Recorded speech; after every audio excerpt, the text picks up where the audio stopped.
Ja se menee tuulikin jossakin. Onko se joutsenia? Joo. Joutsenet lähteneet, niitä oli. Vielä 50-luvulla meillä Suomessa oli laaja valikoima omenalajikkeita, muutama sata, mutta sitten kaupan ja maa- ja metsätalousministeriön yhteispäätöksellä päätettiin, että kauppalajikkeita pidetäänkin enää semmoinen 20. Ja se taas aiheutti sen, että taimituotanto näiden maatiaislajikkeiden osalta pikkuhiljaa hiipui ja niitä ei ollut enää saatavilla.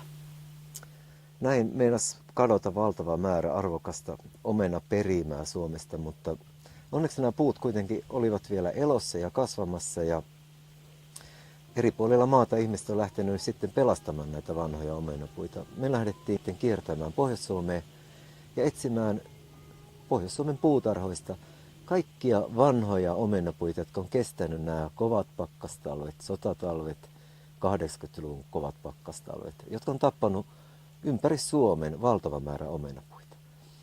No, näiden patriarkkapuiden joukosta löytyikin sitten näitä vanhoja nimettyjä maatiaislajikkeita, mutta ehkä kaikkein mielenkiintoisinta oli se, että sieltä löytyi myös tavallisten ihmisten siemenkylvöstä syntyneitä erittäin onnistuneita huippuyksilöitä.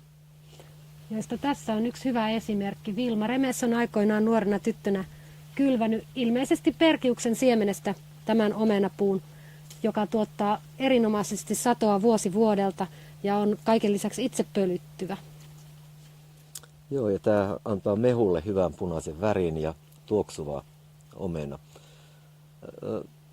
Näyttää siltä, että tästäkin Vilman kylvöstä niin on syntymässä uusi Pohjois-Suomeen soveltuva omenalajike ja me on annettu sille nyt nimeksi Vilman punainen. Ostettiin omenoita ja niistä otettiin sitten ulkolaisia omenoita kai ne oli, että yllekin noita siihen aikaan ollut kiurupeillekään suomalaisia omenoita olemassakaan kaupassa. Omenoita, niitä otettiin ja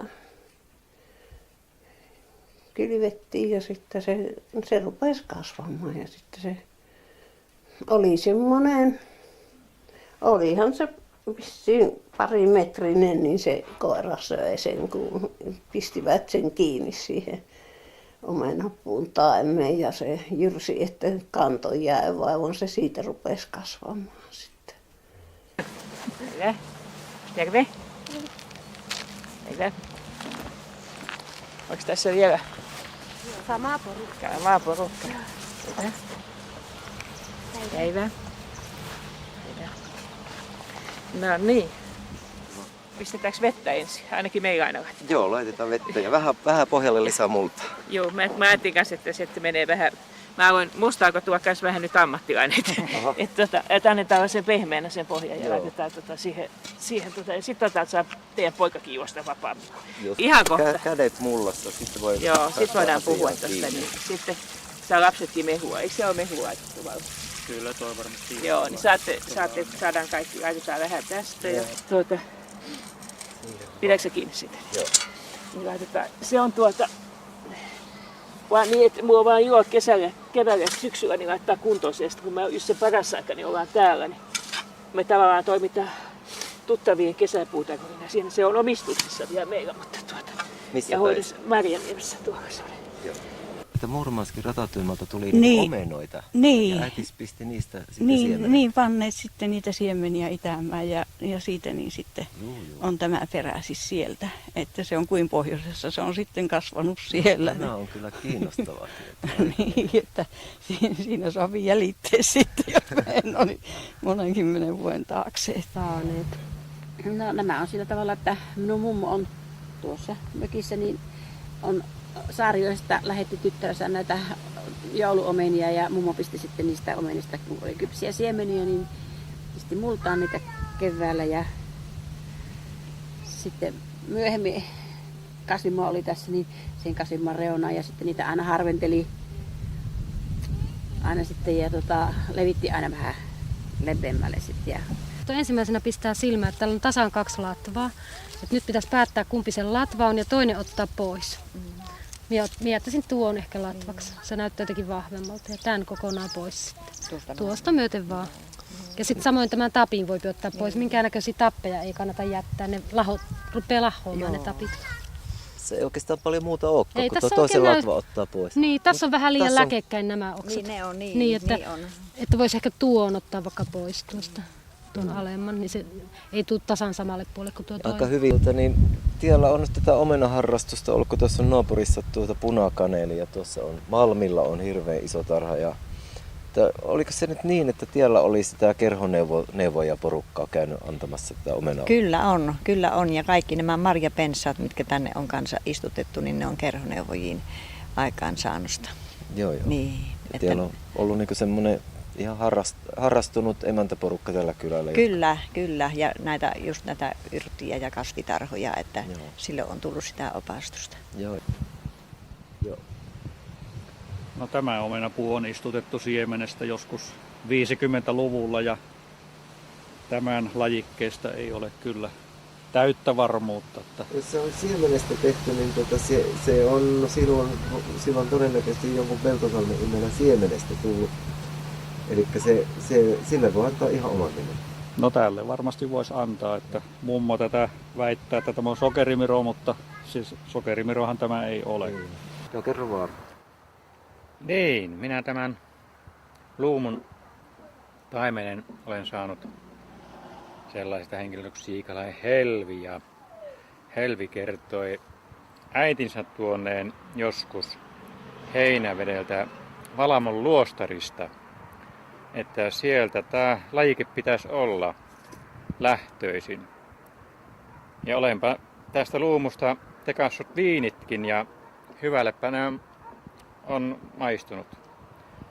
Oikein tumma, kaunis, porelava viini on tullutkin. Että tällä lailla. Joko sä maistelit muita? En ole vielä maistellut. No ei ne hassuman makuisia. Me ei ole vielä poimittu, kun me vielä on me maistettu tänne. Se on ehkä kypsyä vielä. Niin, jos ei tulisi kylmät kovin pakkaset, niin saas ne vielä olla. Tuollahan on se vanha puu, jossa on väkenyt on. Se ei ole, ehkä onkohan se talvilaji. Onko täällä Puolangalla kellään muulla omenata, tiedätkö? Tuossa on ainakin tuossa kylällä. On niitä varmasti. Vanhoja puita. Vanhoita puita. Hyvä sitten tämmöinen kuin pyhännän herkku. Ai jaa. Tämä on kovempi, eli tämä kestää sitten jonkun verran varastointia. Nämä eri lajikkeet ja onko näissä jotain risteytyksiäkin tehty? No näistä aika monet on ihmisten ihan vaan itse siemenestä kasvattamia. Ai jaa, joo. Koska siemenestä kun kasvattaa omenapuuta, niin sieltä voi tulla vaikka minkälaisia aarteita. Tää ei vaan etukäteen tiedä, mitä sieltä tulee. No meillä on Nyt Sotkamossa tämmönen pehmeä kesäomena, jolla me ei ole vielä immeä keksitty. Ja tää on muuten sitten erään vanhan emännän siemenestä kylvämä omenapuu. Paljonko tästä oli tullut Tähän saakka on 34 sankkua kerättyjä ja täällä on vielä eräskin sankko. Ei varmaan puoleen 10 hyvä, jos mahtuu nuo, mitä tässä puussa on vielä jäljellä. Tuuli on aika paljon niistä tiputtanut kyllä, mutta kyllä niitä on kerätty ihan suoraan. Ja sitten suoraan syödyt on vielä asia erikseen, ne ei ole edes mitassa mukana. meidän muistivirkeisyksi. Milloinka tämä Tämä on tähän istutettu vuonna 1958, mutta onhan se ollut muutamia vuosia vanha. Se on Hyvinkäältä Veikon veli tänne laittanut, oli sen opiskelu aikoinaan, että onhan se 50-vuotias tämä puu jo. Pielaveen pitäjän Sävien kylä ja Saksa talo. Justiinsa. Ja teillä on tässä tämmönen ihan ikivanha omena. Tämä on tietojen mukaan noin 100 vuotta vanha tämä puu. Tässä meillä oli paljon tämmöisiä vanhoja puita, mutta näitä 2 puuta on säilynyt, näitä vanhoja puita.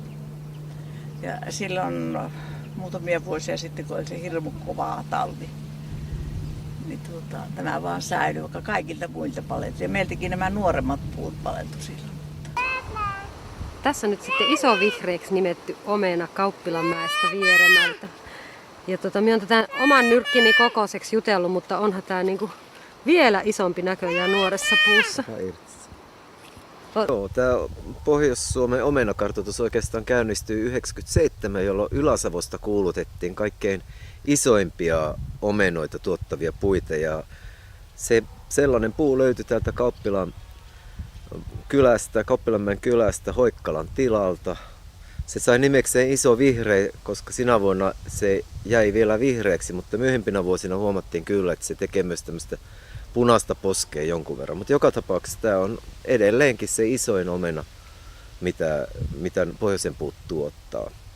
Eli sekin on myytti, että pohjoisessa omenet olisi aina pieniä. Sitten tämä keltakaneeli, jonka voi tunnistaa tietysti paitsi tuoksusta, tästä kaneelituoksusta, niin siinä on vähän tällaista punakeltaista viirusuutta poskessa. Sitten kaneeleillehan on tyypillistä tämä, että on oikein voimakkaat nämä kyhmyt tässä silmäkuopassa.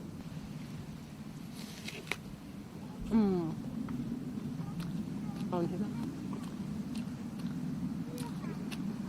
Tätä voisi syödä vaikka minkä verran.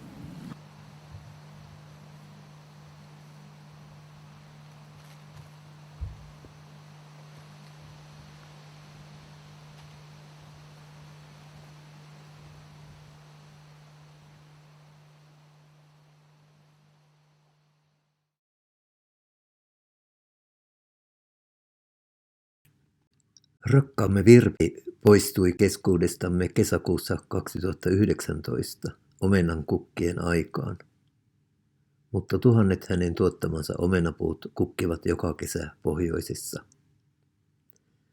Me opimme tuolla pitkällä retkellä, että siemenestä kaikki alkaa.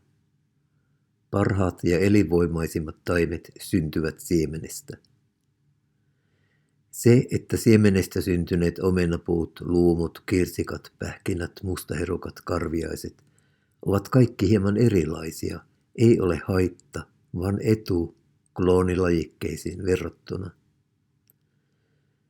Ilmastonmuutoksen keskellä me tarvitsemme vaihtelua, jonka turvin viljelykasvit voivat sopeutua.